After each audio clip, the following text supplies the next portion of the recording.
ada gereja-gereja, ada hamba-hamba Tuhan yang Tuhan pakai untuk menyuarakan, menyampaikan, bahkan membawa yang namanya arah pemulihan ini.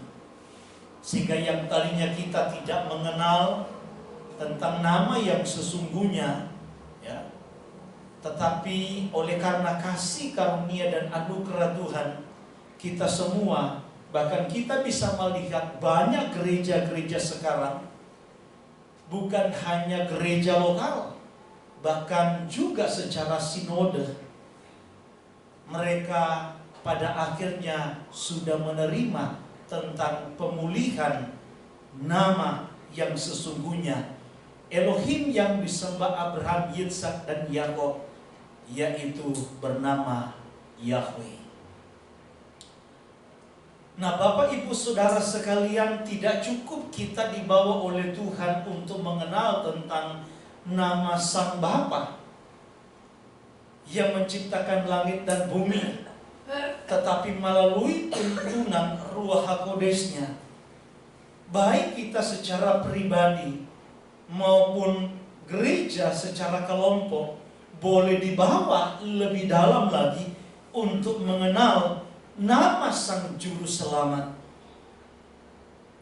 Hanya persoalannya, saudara-saudaraku, sekarang ini ada banyak yang bermunculan nama Sang Juru Selamat, dan tentunya masing-masing pihak, masing-masing kelompok mengklaim bahwa seolah-olah nama Mesias atau nama Sang Juru Selamat yang mereka yakini, yang mereka serukan, itulah yang paling benar. Nah, yang kita tahu saudara, di luar nama Yesus, ya, di luar nama Yesus, ada nama-nama Sang Juru Selamat yang berkembang, yang diyakini, yang diakui, khususnya di kelompok-kelompok yang sudah masuk dalam pemulihan nama Bapa. Ada yang menyebut nama Sang Juru Selamat dengan Yeshua. Ada yang menyebut nama Sang Juru Selamat dengan Yahusha. Ada juga yang menyebut nama Sang Juru Selamat dengan Yahshua atau Yahushua. Nah, Bapak Ibu Saudara sekalian, ini penting sekali saya harus sampaikan kepada kita. Saya harus ajarkan kembali ini kepada kita, karena memang banyak yang saya lihat yang tadinya kelompok ini, gereja ini, atau secara pribadi orang ini memanggil nama Sang Juru Selamat dengan Yeshua HaMashiach, tetapi sekarang sudah berbeda. Bahkan mungkin saudaraku, ada banyak juga teman-teman kita, bahkan jangan sampai ada di jemaat Kehilat Penuai yang memanggil Sang Juru Selamat hanya karena sekedar ikut-ikutan. Ya, karena gereja kita menyebut atau memanggil nama Sang Juru Selamat dengan Yeshua, ya saya sudah Yeshua juga.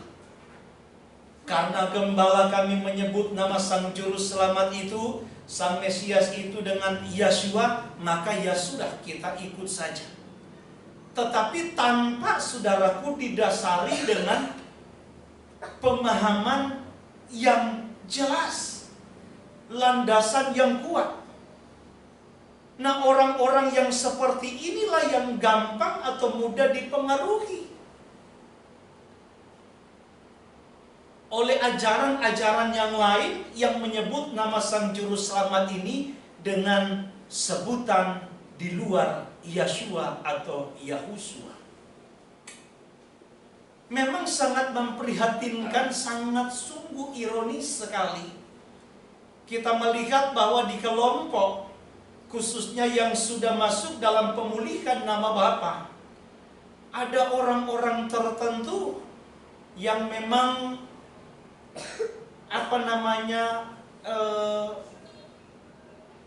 berani memberikan statement dalam bentuk penghakiman bahwa di luar yang menyebut namanya Yeshua, mereka semua masuk neraka.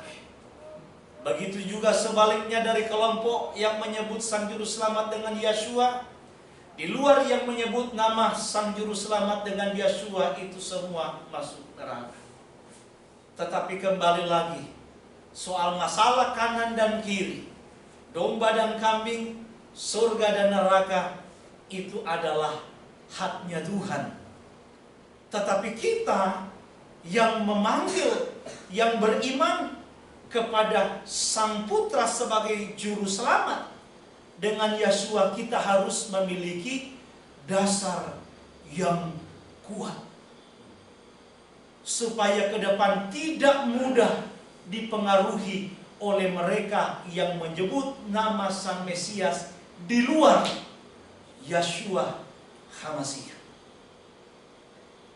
Nah, Bapak Ibu Saudara sekalian, ini yang harus kita yakini betul, bahwa antara kitab tanah dan yang namanya Brit Kadasa, antara yang namanya perjanjian lama dengan yang namanya perjanjian baru, ini merupakan satu kesatuan yang tidak mungkin bisa dipisahkan. Jadi saudaraku yang dikasihi Tuhan, perjanjian lama dan perjanjian baru ini sebagai sebuah kesatuan yang tidak bisa dipisahkan. Kita tahu bahwa Brit Kadasa itu merupakan penggenapan daripada apa yang dinubuatkan di dalam perjanjian lama, ya, di dalam tanah. Apa yang digambarkan atau apa yang disimboliskan di dalam tanah, inilah yang digenapi di dalam perjanjian baru. Saya tidak akan bicara panjang lebar soal masalah simbol, soal masalah penggambaran, ya, yang digenapi di dalam perjanjian baru, tetapi saya akan lebih mengkerucutkan penjelasan saya terkait tentang pribadi dan nama daripada Sang Juru Selamat. Bapak Ibu Saudara sekalian, kita tahu bersama bahwa pribadi daripada Sang Juru Selamat itu sudah dinubuatkan di dalam tanah. Dari soal masalah kelahirannya itu sudah dinubuatkan. Itu sudah digambarkan di sana. Bagaimana Sang Juru Selamat itu nanti akan dilahirkan dari seorang perawan. Bukan cuma saudaraku lahirnya, tetapi juga masa hidupnya di dalam pelayanannya. Bagaimana Sang Juru Selamat itu, Sang Mesias itu, dia akan mendatangkan kelepasan. Dia akan mendatangkan kebebasan bagi mereka yang terikat. Mendatangkan kelepasan bagi mereka yang terbelenggu. Dia akan membawa kesembuhan bagi mereka yang sakit. Sehingga yang buta akan melihat, yang lumpuh akan berjalan. Mereka yang kehilangan pengharapan, mereka akan memperoleh pengharapan di dalam Sang Mesias, Sang Juru Selamat yang dijanjikan, dan itulah yang dinantikan oleh orang Israel. Bahkan bukan cuma masa hidupnya, tetapi juga sampai kepada kematiannya pun sudah digambarkan, sudah dinubuatkan di dalam kitab tanah atau yang kita kenal dengan perjanjian lama. Sekarang Bapak Ibu Saudara sekalian, apakah memang di dalam tanah, di dalam kitab Torah, Nevi'im dan Ketuvim, apakah di dalam kitab perjanjian lama yang kita imani, di situ hanya menggambarkan, di situ hanya memberikan simbol tentang yang namanya pribadi daripada Sang Juru Selamat? Ataukah juga di sana juga ada disimbolkan, ada digambarkan tentang nama daripada Sang Juru Selamat. Saya mau ingatkan sekali lagi saudara, bahwa di dalam tanah itu bukan hanya menggambarkan, bukan hanya menubuatkan tentang pribadi daripada Sang Juru Selamat, pribadi daripada Sang Mesias, tetapi juga nama daripada Sang Juru Selamat, nama daripada Sang Mesias. Jadi nama Sang Juru Selamat, Sang Mesias itu bukan nanti muncul di dalam kitab Mattityahu pasal 1 ayat 21. Ketika malaikat Gabriel datang menampakkan diri kepada Miriam. Bukan nanti di situ saudaraku. Dan saya percaya bahwa malaikat Gabriel sebagai malaikat yang membawa pesan daripada Bapa Yahweh tidak akan mungkin menyampaikan sebuah pesan yang berbeda dengan apa yang sudah disimbolkan, apa yang sudah digambarkan di dalam tanah atau perjanjian lama.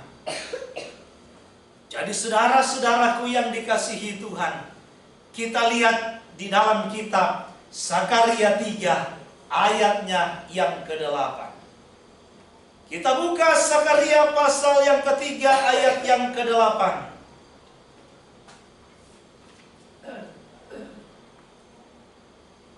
Perhatikan baik-baik saudaraku.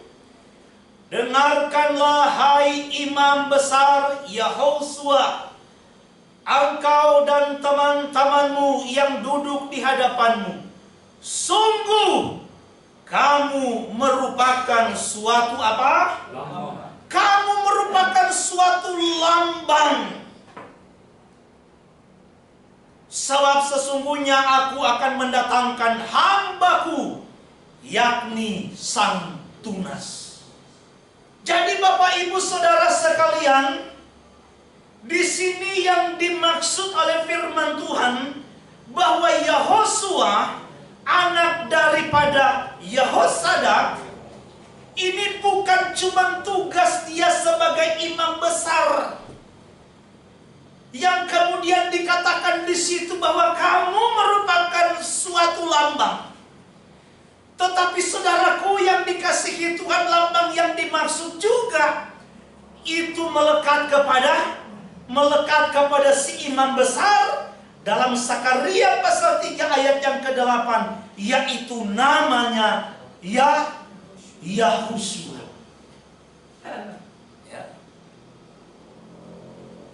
Jadi nama asli dari yang namanya imam besar di sini yang dikatakan oleh Nabi Zakaria pasal 3 ayat yang ke-8, kalau terjemahan kita sudah jadi Yosua. Tetapi dalam bahasa Ibrani, dalam huruf Ibrani, di situ dipakai huruf Yod, He, Waw, Sin, Ain. Jadi namanya itu saudaraku adalah Yod, He, Waw, Sin, Ain. Yahosua, ben atau anak daripada Yehosadak. Ini penting untuk kita pahami dan mengerti.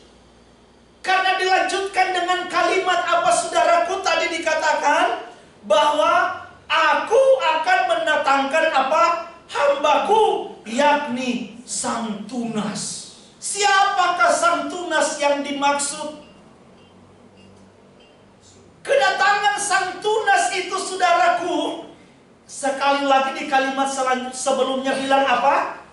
Sudah diperlambangkan terlebih dahulu, sudah disimbolkan terlebih dahulu. Siapakah Sang Tunas yang dimaksud?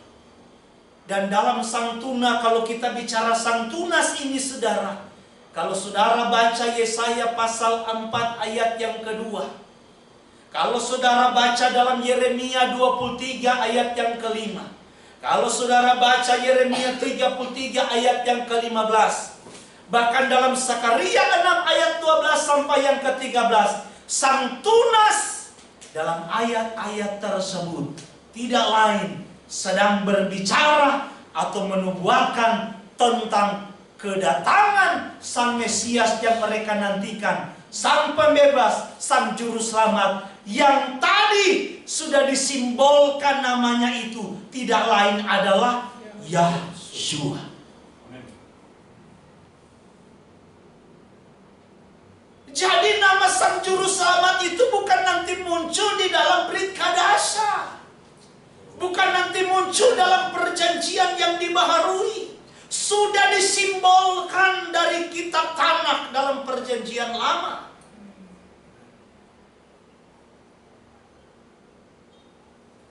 Coba saudara baca kembali Yohanan tadi, pasal yang ke-44 ayat yang ke-26. Yohanan pasalnya yang keempat, Yohanan pasal 5 maksud saya, ayatnya yang ke-46. Perhatikan baik-baik. Sebab jikalau kamu percaya kepada Mose, tentu kamu akan percaya juga kepadaku. Sebab ia telah menulis tentang, Mose telah menulis tentang Mesias itu, tentang sang juru selamat itu. Lalu apa yang Mose tulis di sana? Apakah Mose hanya sekedar menuliskan tentang pribadinya? Yang saya katakan tadi, yang disimbolkan, yang digambarkan, yang dinubuatkan, atau juga tentang namanya? Nah, ya. Jadi saudaraku, Mose di sini sedang menjelaskan pribadi penyelamat sang Mesias untuk membebaskan manusia dari segala dosa dan pelanggaran. Itu bukan hanya terkait tentang jati dirinya, pribadinya, tetapi juga apa? Namanya.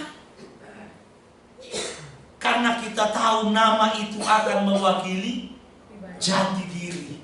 Nama akan mewakili pribadi.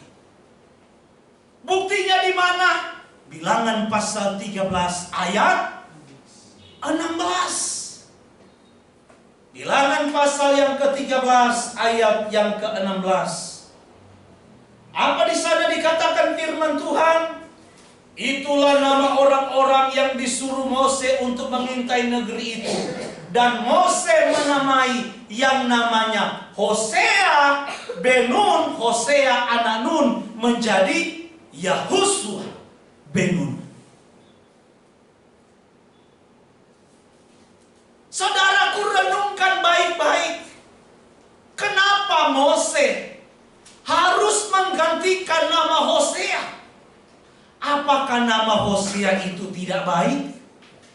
Apakah nama atau pribadi Hosea itu, kalau sekarang begini sudah, ada tradisi di kampung-kampung, termasuk di kampung kami, ada anak itu dia pertumbuhannya suka terganggu.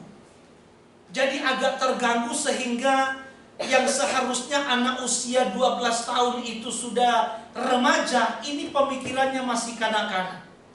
Bawaannya lemas, bahkan ada teman saya itu suka tidur di tempat sampah. Ya. Nah, jadi anak ini saudaraku namanya itu Marson. Namanya Marson. Nah, ada ajaran yang berkembang, ya. Jadi ini tradisi. Jadi anak itu harus dibuang. Jadi simbol dibuang untuk diambil lagi, sehingga namanya pun diganti. Jadi namanya Marson dipanggil sehari-hari sama orang tuanya itu buang. Jadi om buang namanya. Nah itu karena ada tradisi itu. Tetapi lucunya saudara, tradisi ini sudah banyak terbukti. Sehingga pertumbuhan anak ini kembangnya menjadi baik. Pertumbuhannya menjadi baik. Makannya menjadi baik dan semuanya baik sampai sekarang. Ya. Nah, apakah Hosea itu seperti anak yang tadi yang saya katakan, yang punya kekurangan, punya gangguan, sehingga harus Mose berinisiatif untuk berubah, mengganti namanya dari Hosea menjadi Yehosua. Padahal saudaraku, arti daripada Hosea itu adalah keselamatan. Selamat. Kalau huruf Ibraninya apa? Huruf Ibraninya adalah He, Waw, Sin, Ain. Tetapi kenapa oleh Mose harus ditambah yang namanya huruf Yod di depan? Sehingga menjadi Yod, He, Waw, Sin, Ain.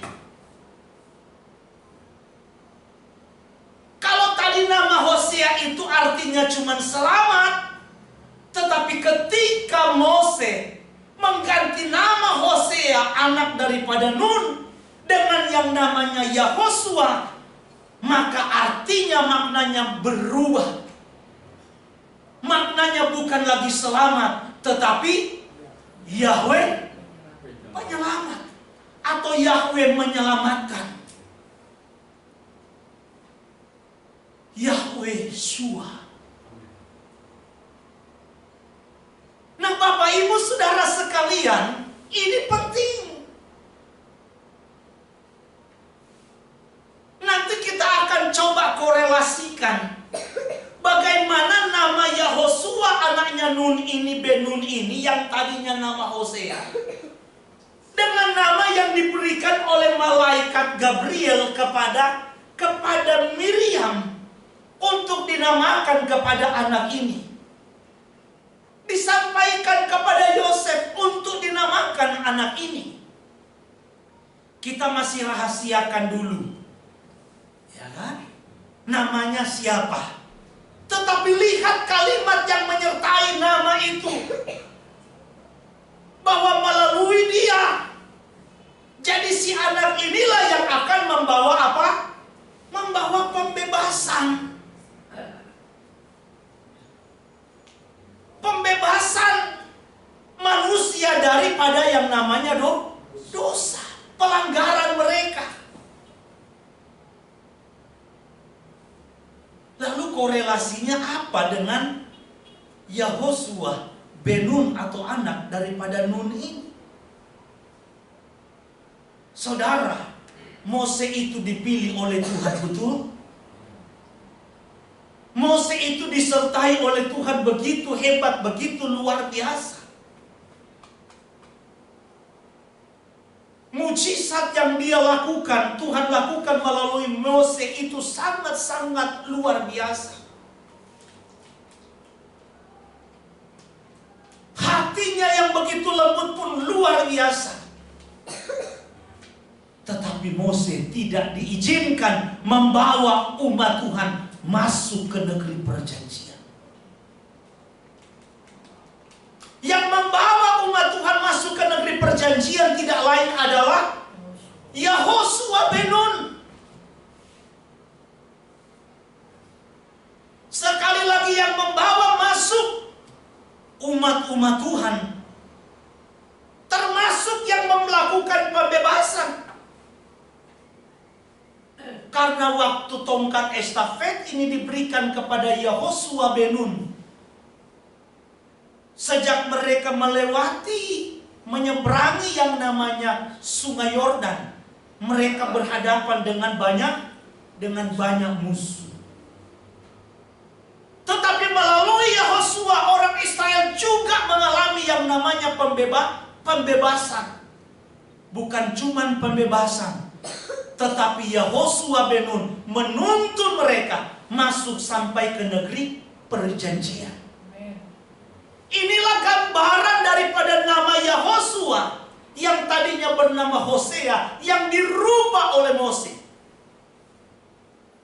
Yang sebenarnya nama ini memberikan gambaran kepada Sang Mesias yang akan melakukan pembebasan dan kemudian akan menuntun umat Tuhan masuk sampai ke negeri perjanjian. Kalau Yehosua ben Nun membawa orang Israel masuk ke negeri perjanjian tanah Kanaan. Nah, kalau kita umat Tuhan dibawa ke negeri perjanjian, yaitu Samaim, kerajaan surga. Nah, jadi Bapak Ibu Saudaraku yang dikasihi Tuhan, inilah bagian yang penting yang harus betul-betul kita pahami dan kita sadari.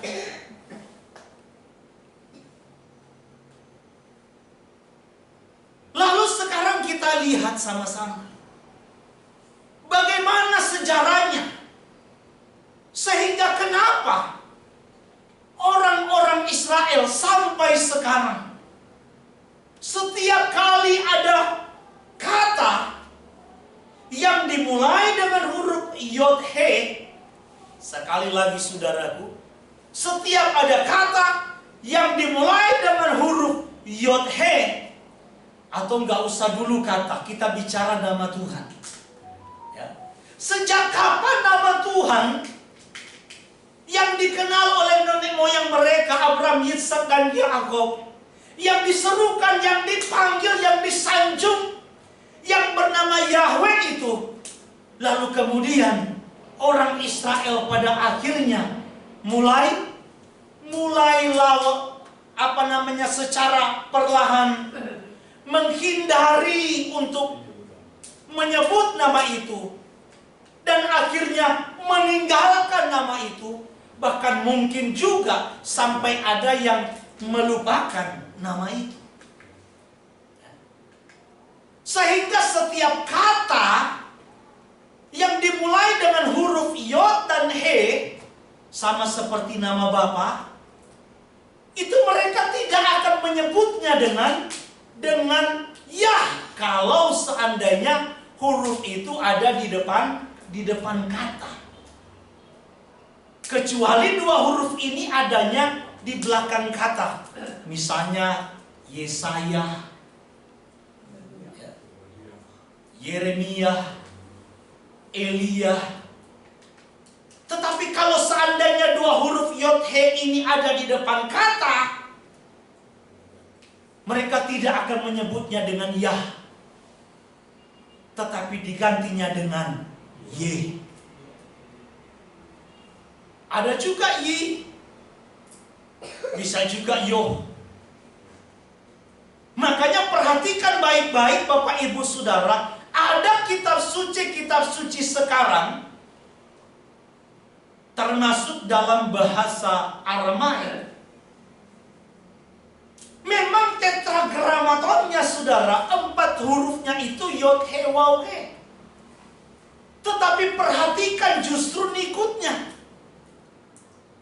Perhatikan yang namanya masoretiknya. Kalau kita mau fair, bacanya tidak mungkin bacanya Yahweh. Saya punya bukti. Jadi sebutnya itu bacanya Yehuwa. Ada juga Yihwo. Ada juga Yihwo. Bahkan ada juga Yohwo. Bayangkan saudara. Makanya kenapa ada beberapa kelompok teman-teman kita yang lebih memilih untuk tidak memanggil atau menyebut nama itu. Karena menurut mereka tetragramaton itu dia bisa berbunyi ya, bermacam-macam, tergantung nikutnya. Ya. Tergantung nikutnya. Dan itu nggak salah, saudara. Makanya Yod He Waw He itu kalau nikutnya kita bikin sendiri misalnya, ya bunyinya bisa berbeda. Tetapi kenapa kita meyakini bahwa Yod He Waw He itu bukan bacanya Yehuwa, bukan bacanya Yihwo misalnya? tetapi bacanya Yahweh. Karena ada banyak ayat landasan teologis dalam firman Tuhan, dalam kitab Tehillim, apalagi ya, termasuk ada kata yang namanya haleluya. Apakah arti haleluya? Arti haleluya itu adalah pujilah Yah. Dan Yah itu merupakan singkatan daripada nama Bapa kita, yaitu Yahweh. Sehingga kita meyakini bahwa tetragrammaton itu bunyinya adalah Yahweh, bukan Yehovah, bukan Yihwo, dan yang lain-lain. Lalu sejak kapan orang Israel mulai meninggalkan, menghindari, bahkan juga mungkin melupakan? Yeremia pasal 44 ayat 26. Yeremia pasal yang ke-44 ayat yang ke-26. Firman Tuhan berkata begini. Saya pakai yang ILT aja. Bunyinya lebih mantap sudah. Yeremia 44 ayat 26. Sebab itu dengarlah firman Yahweh, hai semua orang Yahuda yang tinggal di tanah Mesir. Lihatlah, aku telah bersumpah demi namaku yang agung. Yahweh berfirman, bahwa namaku tidak akan lagi disebut oleh satu pun mulut orang Yahuda di seluruh tanah Mesir, dengan mengatakan Yahweh Elohim yang hidup. Saudara bisa bayangkan, Tuhan bersumpah demi namanya sendiri loh, saudara. Saudara bisa bayangkan Tuhan bersumpah demi namanya sendiri. Ketika yang namanya Yerusalem itu ditaklukkan, Israel Selatan ini ditaklukkan oleh yang namanya Babel. Orang-orang Israel kebanyakan ini diangkut oleh Raja Babel, dibawa oleh Raja Nebukadnezar, dibawa ke Babel. Ada orang-orang Israel yang tinggal di Yerusalem, Israel Selatan khususnya, yang takut, saudara. Mereka tidak mau pergi ke Babel, sehingga mereka melarikan diri ke Mesir. Sehingga waktu firman Tuhan ini turun ke Nabi Yeremia, Yeremia pasal 44 ini, masih ada sisa sedikit lagi orang Israel Selatan yang tinggal di Yerusalem, yang juga pingin ikut sebagian kecil orang-orang Israel yang sudah lebih dulu kabur atau lari ke Mesir. Dan di Mesir, saudaraku, mereka mempersembahkan persembahan kepada yang namanya Ratu Surga. Itu sangat menyakiti hati Tuhan. Padahal dari awal Tuhan sudah larang mereka untuk pergi atau lari, menyingkir ke Mesir. Tuhan sudah wanti-wanti, tetapi mereka tidak mau mendengarkan. Makanya kalau kita baca dalam satu pasal itu, akhirnya Tuhan bilang, kamu pun yang ada di Mesir akan aku hukum. Engkau pun tidak akan luput dari pedang. Nah, yang ingin saya tekankan, saudaraku, sejak mereka ini ditaklukkan oleh Babel, Tuhan akhirnya apa? Mengunci. Tuhan mengunci mulut mereka. Sehingga dari situlah kita bisa melihat orang-orang Israel yang ada di pembuangan, sampai ketika mereka kembali dari pembuangan, mereka sudah mulai menghindari penyebutan nama Bapa yang kudus. Mereka mulai menghindari setiap kata-kata yang diawali dengan huruf Yod dan He. Mereka tidak lagi membacanya dengan Yah, tetapi bacanya dengan Ye. Satu bukti saja, satu ayat dalam kitab Nehemia 7 ayat yang ke-18. Kalau terjemahan Lembaga Alkitab Indonesia dan terjemahan Indonesia Literal Translation, kita tidak bisa melihat perbedaannya, saudara. Nehemia pasal 7 ayat yang ke-18, di situ ada nama yang saya sebut tadi, yaitu Yahosua bin Nun. Yahosua anak daripada Nun. Tetapi kalau saudara punya terjemahan bahasa Ibrani, ya, kan kalau di handphone itu saudara bisa download, ya.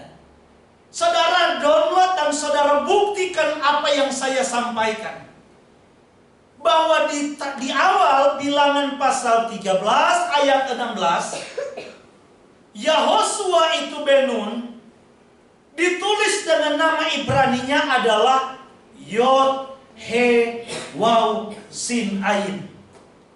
Tetapi dalam Nehemia pasal 7 ayat yang ke-18, dalam bahasa Ibrani sudah dirubah, sudah diganti.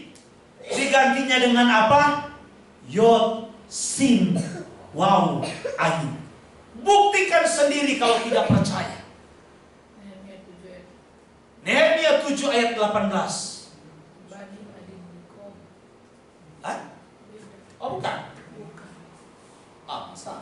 Nehemia 7 ayat 18, Bani Adinikom 667. Ah, 19.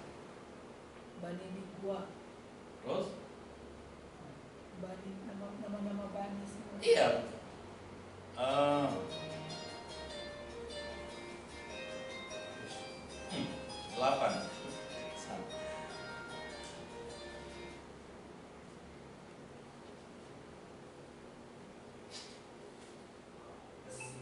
11 Bani Tunggu. Pahat Moab yang Bani Yesua.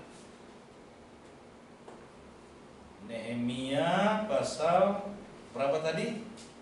7 tadi 7 ayat 19. Iya, salah. Nehemia 8.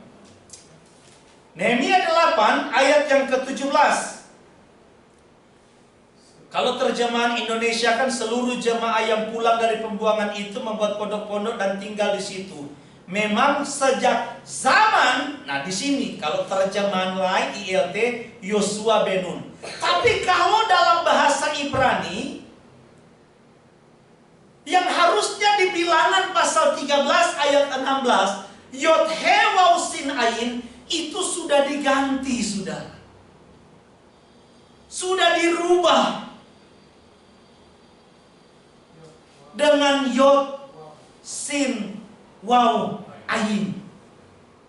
Yod Sin Waw Ain. Kalau dibaca jadi Yesua. Cross check sendiri. Nanti Bapak Ibu Saudara boleh tanya, yang memanggil nama Sang Juru Selamat di luar Yeshua, kenapa ini bisa berubah? Dan ini pasca Babel, saudara. Makanya yang namanya, Pak Fani pernah jelaskan soal masalah theophoric name element. Yaitu kalau nama Bapa itu ada 3 huruf. Yod, He, dan Waw. Jadi kalau ada kata yang dimulai dengan Yod, He, dan Yod, Waw, itu sama orang Yahudi itu dihindari betul. Makanya kita bisa bisa lihat itu ketika mereka menuliskan angka. Kan kalau kita ini di Indonesia, ya, yang namanya huruf dengan angka itu beda. Ya. Jadi kalau huruf kita Indonesia Latin itu ada berapa? 20 berapa, Om? Hah? 26 ya? 26 ya kalau Latin. Kalau Ibrani 22. Nah, kita di luar huruf ada angka 1, 2, 3, 4. Nah, kalau Ibrani masalahnya nggak ada. Justru angka itu, ya, kalau menulis angka itu justru penulisannya diwakili dengan huruf. Makanya kita kenal, ya, beberapa teman kita suka bermain di seputar namanya gematria. Karena setiap masing-masing huruf itu bisa mewakili angka atau ada angka gematrianya. Misalnya angka 1. Angka 1 itu tulisnya diwakili dengan huruf alef. Kemudian 2 itu bet, gimel, dan seterusnya. Nah, yang ingin saya angkat, kalau masuk di angka 11, ya, jadi yod itu angka 10. Nah, kalau mau tulis 11, maka dipakai yod alef. Ya, 10 dan 1. Begitu juga 12. Yod, bet, 10 dan 2 kan jadi 12. Begitu juga dengan 13. Yod gimel, yod dalet. Nah, ketika angka 15 harusnya ditulis dengan yang namanya yod he. Tetapi karena ini masuk di yang tadi saya katakan, theophoric name element, nggak bisa mereka tulis dengan yod he. Mereka berusaha untuk menghindar. Makanya diganti dengan angka 9 dan 6. Yaitu sain dan waw. Ya. Begitu juga 16. Harusnya adalah yod dan waw. Tetapi diganti dengan sain dan tet.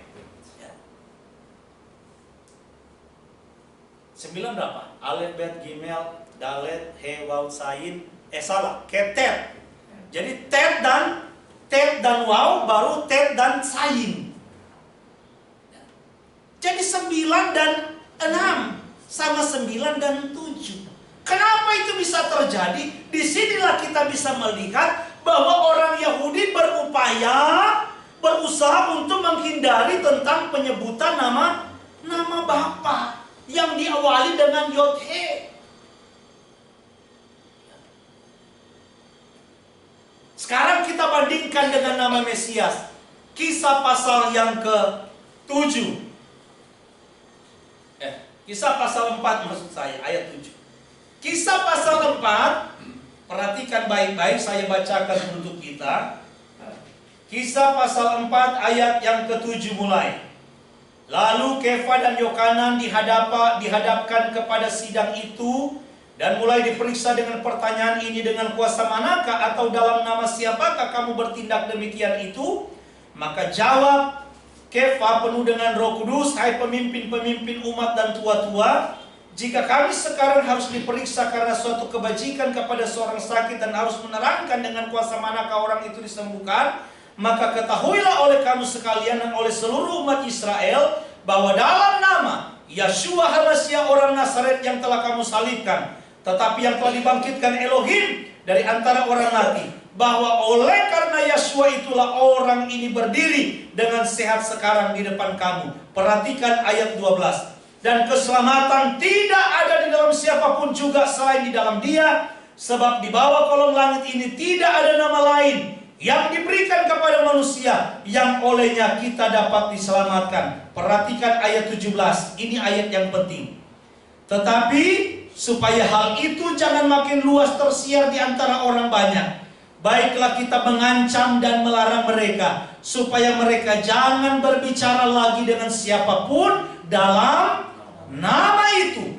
Dan setelah keduanya disuruh masuk, mereka diperintahkan supaya sama sekali jangan berbicara atau mengajar lagi dalam nama Yeshua.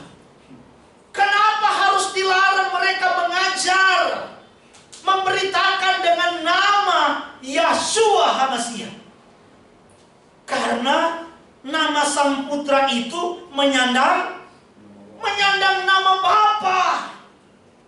Yohanan pasal tadi, pasal yang kelima ayat yang ke-43, ya. Aku datang dalam nama Bapakku.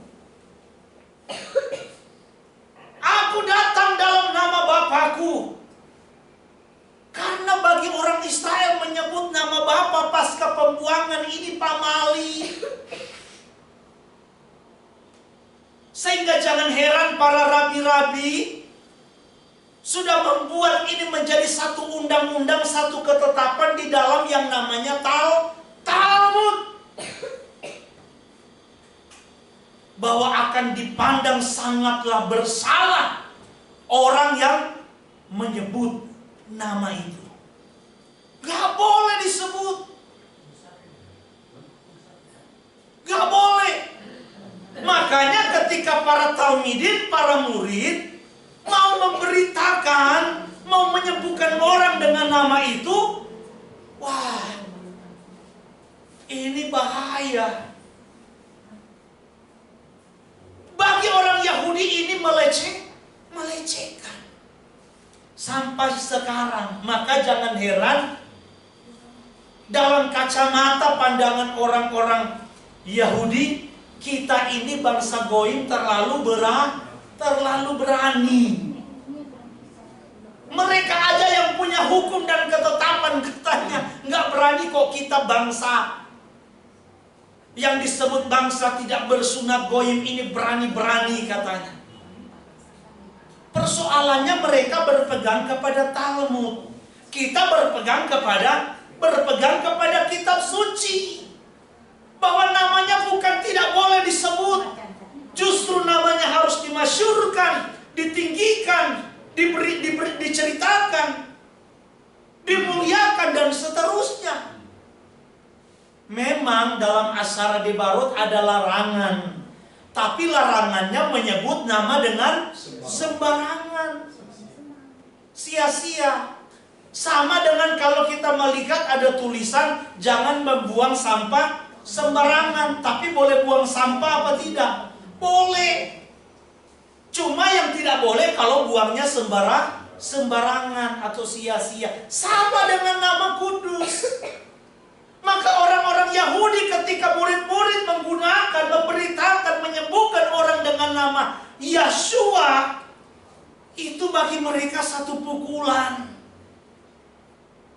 Pukulan buat mereka, makanya mereka larang murid-murid untuk memberitakan, untuk menginjili, untuk menyembuhkan orang, untuk mengajar dengan nama Yeshua. Sekarang kita balik. Ayat 12 bilang tadi apa katanya? Ayat 12 bilang tadi begini, sedikit lagi saudara. Dan keselamatan tidak ada di dalam siapapun juga selain di dalam Dia. Sebab di bawah kolong langit ini tidak ada nama lain yang diberikan kepada manusia yang olehnya kita dapat diselamatkan. Katanya di kolong langit ini kita pakai logika dulu. Kata kitab suci di bawah kolong langit ini tidak ada nama lain yang dikaruniakan kepada manusia yang olehnya manusia itu dapat diselamatkan. Sekarang kalau nama di luar Yeshua di Israel, misalnya contoh, ya, Yeshua, ada nggak nama manusia Yeshua? Banyak. Yesus banyak, Yesus banyak. Memang di Israel nama Yeshua nggak ada karena pamali, saudara.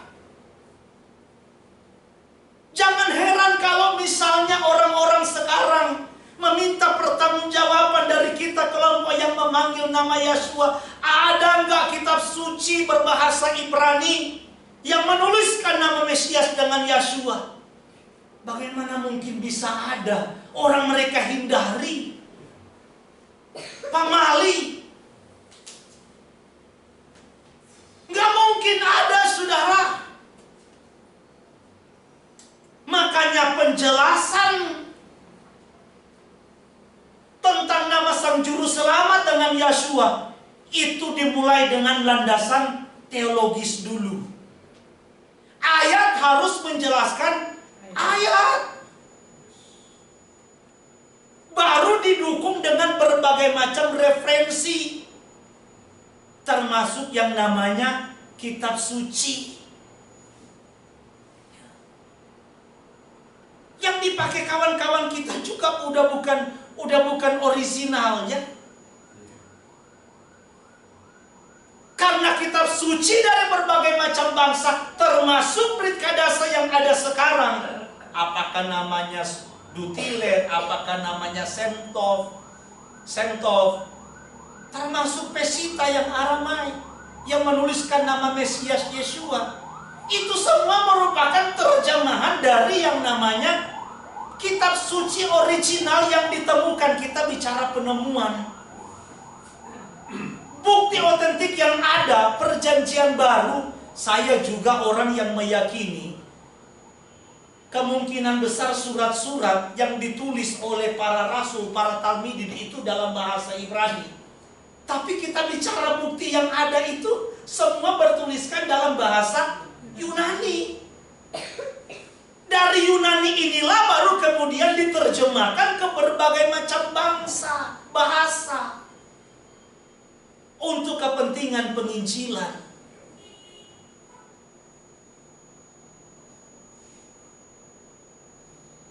Akulah jalan kebenaran yang terakhir saja. Saya kira cukup. Akulah jalan kebenaran dan hidup. Tidak ada seorang pun yang datang kepada Bapa kalau tidak melalui aku. Ayat 12 bilang tadi, saudara, ya, keselamatan ini tidak ada di nama lain. Sementara Yoel 2 ayat 32 tadi yang kita baca apa? Barang siapa yang berseru kepada nama Yahweh akan diselamatkan. Kalau seandainya kita memakai nama, nggak usahlah kita merapat-merapat ke yang tetangga dekat, tetangga jauh lah. Kalau kita pakai misalnya Jesus, berarti ada dua nama. Kita pakai logika. Ada dua nama. Nama Yahweh bisa menyelamatkan, nama Yesus bisa menyelamatkan. Kita pakai Yesus, sama. Begitu juga yang tetangga dekat. Tapi kalau kita pakai nama Yeshua, maka memang tidak ada nama lain yang bisa menyelamatkan, satu-satu nama. Bayangkan saudara, Filipi pasal 2 ayat yang ke-9, ayat yang terakhir. Nah, kita baca sama-sama. Filipi pasal yang kedua ayat yang ke-9, kita baca sama-sama.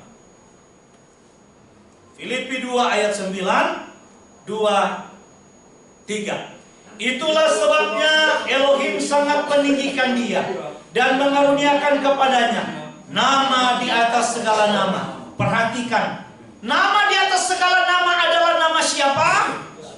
Yahweh. Tidak ada nama lain yang lebih berkuasa selain daripada nama Yahweh. Maka nama Yahweh inilah yang diberikan kepada Sang Juru Selamat, kepada Sang Putra Firman yang menjadi manusia, yang kita panggil dia dengan Yeshua. Jadi saudaraku, nggak akan kontradiktif, nggak akan bertentangan. Tidak ada nama lain yang lebih berkuasa selain daripada nama Yahweh. Dan nama Yahweh inilah yang disandang oleh Sang Putra. Kita memanggil dia dengan Yeshua HaMashiach. Maka saudaraku, renungkan ini kembali, supaya kita memiliki dasar yang kokoh untuk berpijak dan berdiri, dan tidak mudah dipengaruhi oleh siapapun. Tuhan kiranya memberkati kita semua. Haleluya. Amin. Amin. Mari kita akan datang